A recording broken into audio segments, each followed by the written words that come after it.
Kisah Khalid bin Walid, panglima perang yang dijuluki pedang Allah yang terhunus. Jika membahas mengenai panglima perang nan gagah berani yang hidup di masa Khulafaur Rasyidin, ia adalah Khalid bin Walid yang memiliki nama lengkap Abu Sulaiman Khalid bin Al-Walid bin Al-Mughirah Al-Makhzumi. Dilansir dari wikipedia.com secara ringkas, ia lahir pada tahun 587 yang telah melayani Nabi Muhammad dan dua khalifah selanjutnya sepeninggal Nabi Muhammad, yakni Abu Bakar Asy-Siddiq dan Umar bin Khattab. Perannya sebagai panglima perang yakni dalam perang Riddah melawan suku-suku pemberontak di Arab, kemudian penaklukan Suriah dan juga Persia oleh kaum muslim sejak tahun 633 sampai dengan 638 Masehi. Garis keturunan Khalid bin Walid berasal dari klan Quraisy yang bernama Makhzum, yang awalnya menentang kenabian Muhammad SAW. Sebelum masuk Islam, ia bahkan memiliki peran penting dalam mengalahkan pasukan Muslim pada Perang Uhud tahun 625 Masehi. Barulah setelah menjadi mu'alaf sekitar tahun 627 ataupun 629 Masehi, ia resmi diangkat menjadi komandan oleh Nabi Muhammad SAW. Dengan ketangkasannya, ia kemudian diberikan julukan Saifullah Al-Maslul, yang artinya pedang Allah yang terhunus.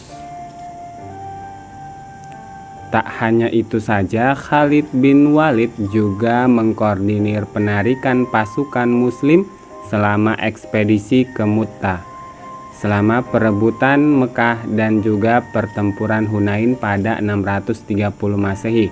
Nabi Muhammad mengirim Khalid untuk merebut kota pasar oasis Dumat al-Jandal dan berhasil membuat mereka menyerah.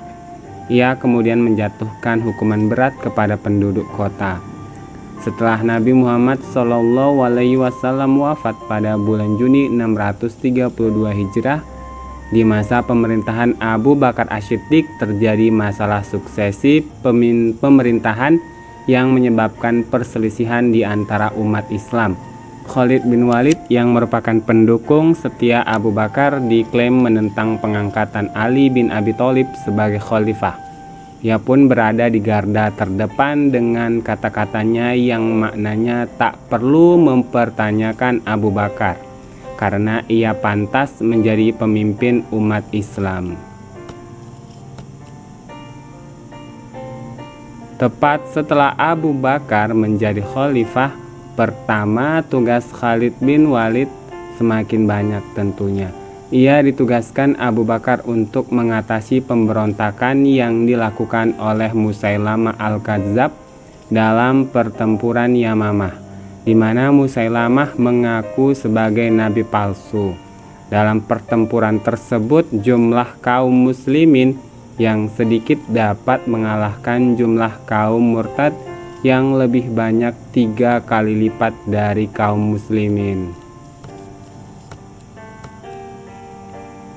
Tak hanya dikenal hebat dalam peperangan dan taktik cerdas yang dilakukannya, Khalid bin Walid juga berhasil membentuk suatu entitas politik yang bersatu yang disebut sebagai kekhalifahan. Perjalanan Khalid menjadi panglima perang bukannya tanpa rintangan. Ia bahkan pernah dipecat oleh Khalifah Umar bin Khattab, namun ia tetap menerima dengan lapang dada keputusan sang pemimpin.